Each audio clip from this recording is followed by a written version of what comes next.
This is the story of my maternal grandparents, Philip Douglas Herrick and Zeta Jane Albert. They have lived through many important eras of U.S. history, the most prominent one being World War II. They first met in college, and since then their love has grown stronger and their family has grown. This summer, they will be celebrating their 67th anniversary, testament to their commitment. The story starts with each of their childhoods. Philip Herrick was born on August 3, 1925, in Dayton, Ohio. His brother Bruce was 2 years older than him, and his sister is 13 years younger than him. His father is a bishop in the United Methodist Church. Shortly after I was born, and I lived in Oklahoma until I was 10 years old. Okay. At that time, we moved to Kansas, and I stayed in Kansas until I was about 16 years old. Philip moved to Kansas City when he was 2. Then he moved to Stillwater, Oklahoma at age 4. When he was 5, he moved to Enid, Oklahoma and enrolled in elementary school. It is here that he and Bruce were able to skip the 3rd grade, making him a year younger than his peers. Philip moved out of Enid and went to Topeka, Kansas at the beginning of 6th grade in 1935. He was 11 years old. Finally, at the beginning of his senior year of high school, at 16, he moved back to Dayton, Ohio. This was a difficult transition for him. Philip then went to Otterbein College. The college is connected to his father's church, so it is a given that he would go there. At college, Philip worked hard and had fun. He joined a fraternity, and one day, him and his buddies disabled the church bells so that they can sleep in on Sundays. He attended 2 years before going into the Navy. Zeta Herrick, my grandmother, was born in Ohio on February 13, 1927. However, she had a much different upbringing than my grandfather. When I was 9 years old, my mother and father were killed in an automobile accident, and it was pretty horrendous. So I was also there, but I was fortunate enough that I escaped. After the accident, my grandmother lived on her aunt and uncle's farm in Ohio. They had 6 children, making her the 7th child in the household. She performed various farm duties. But it was very hard work, I must say, and I can milk a cow with the next good one. Being the 7th child in the household, she wasn't expected to go to college. However, she ended up attending Otterbein College. Philip and his friends enlisted in the Navy V-12 program, which guaranteed their sophomore year of education, after which they would go into the Navy.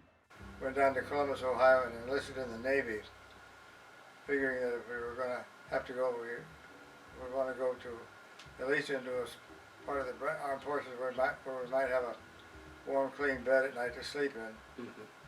Then I went to officer training school at Notre Dame University, where I was commissioned to be an ensign. And from that, I went out to the South Pacific in the Amphibious Corps until the war was over in 1945. Philip was assigned to ship USS LCIG 462. This was a small converted gunboat. He was the navigator. His ship was a part of a convoy to invade the Subic Bay in the Philippines.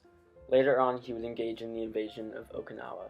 The small gunboats were first used to engage in the invasion, pelting the beaches with shells. After the troops were on the ground, his gunboat would get out of the area quickly. Philip was then assigned to ship 464. In preparation for the invasion of Japan, his ship was converted to an infantry carrier. Philip was relieved when the atomic bomb was dropped, resulting in a quick surrender. The converted boats were then used as a ferry service for people and animals around Corregidor and the Subic Bay in the Philippines. Finally, going 4 knots back to San Diego, he was discharged on June 19, 1946. I went back to college and met your grandmother the first day of her sophomore year. Oh, how did we meet? Sunday dinner with some of her friends, and I was with 3 of my friends that I had gone to college with before the Navy. We were just getting together again, and I saw this beautiful redhead sitting over there at the table, and I thought I would go. So when dinner was over, I went and asked her for a date, and it's been that way ever since. A funny story about this is that when he went to ask her out on a date, she was hoping for his friend to ask her. They hit it off though, going on Sunday dates, then going to fraternity dances. One of the dances was called Sweetheart Serenade. The next year, 1948, Philip proposed to her around Easter time. This was also Philip's senior year. He graduated in June and went to Case Western in Cleveland for medical school. Zetta decided to stay at Otterbein to pursue being a teacher. The next year, Zetta graduated. Almost immediately after, on June 18, 1949, they got married. Philip's father ordained, his brother played the organs, and his friends sang. It was a small wedding. With very little money, they borrowed his father's car and honeymooned at a resort on Lake Erie. We had absolutely no money, but we managed and everything worked out quite well. Together, they moved to Cleveland, where Phil started his sophomore year of medical school, and Zetta started her first year as a teacher. She was a first and second grade teacher then. My teaching days, I loved them. Yeah. I really did. I taught at Cleveland for three years. Then when we came east, I got a job in East Haven. In 1952, Philip graduated from medical school. The GI Bill provided Philip with 3 years worth of medical school, so the last year and everything else was funded by Zetta's job as a teacher. She financially supported them. Philip decided to pursue internal medicine and was accepted into an internship at Yale, New Haven. Zetta worked at East Haven for 1 year. However, the next year, she was unable to work. But there was a man who wanted a job, and it was his, I guess he had taught there 1 year previously, and I had to quit because I had a child, and that was just the way it was in those days. It felt downright mad. It really did. So what I did was I took care of somebody else's little boy that so she could work. And I had 4 years of teaching and really enjoyed it.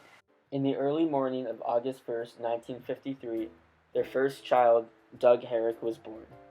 This marks the beginning of a new chapter of their lives. After Yale, they moved to Boston, their last major move.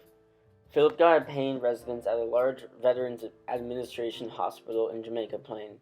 He stayed here for 2 years until 1956. On January 3rd, 1956, Kate Jane Herrick was born in Boston. They were hoping her to be born in December so that they could get a tax break. Well, it was fun. We, because we had spent so much money and we didn't have help except for the GI Bill. You know, we probably could have done more things had we money, but it worked out very well for us, and we're proud of all 4 of them. Philip found employment at Beverly Hospital, and they moved in 1956. I had special training in cardiology, so while I was there, I helped out the Beverly Hospital in the cardiology department. I continued in that practice at Beverly until I retired in 1991. On May 28, 1958, they had their 3rd child, my mom Julie. She was the first one born after the move to Wenham. They needed an upgrade with a new child on the way. The last addition to the family was Paul Herrick, born on March 12, 1961, in the Beverly Hospital. I get into big trouble on that one. No, the kids were great, I think. We've all had a great time. We've had good times, we've had bad times. But on the whole, we've been extremely lucky. And we're really proud of our family. While Zetta was raising the children, Phil was creating a private practice. With 5 of his colleagues, they formed the medical group. They opened their doors the first day of 1971, and within 6 months they were profitable. In the spring of the same year, Doug graduated from the local Wenham High School, bound for Eisenhower College that fall. The medical group, now called Harvard Vanguard, is at 77 Herrick Street. Phil continued to climb the ladder of medical care. He was president of medical staff for 3 years, was the president of the Massachusetts affiliate of the AHA. Beverly Hospital has an award in his honor, and there is a building that owns his name with another Herrick. Finally, with all the kids off to college and an empty nest, my grandparents moved to Rockport and retired. Phil and I just had always wanted to live near the water. And so we found a little house and moved into it and had a Rockport, and just had a great time. Every summer, there are family reunions, and these events started at the Rockport home. Now, with Grandpa 91 years old and Grandma 89 years old, they live independently at a retirement home. The family, now with 9 grandchildren, continue to have our family reunions in Maine.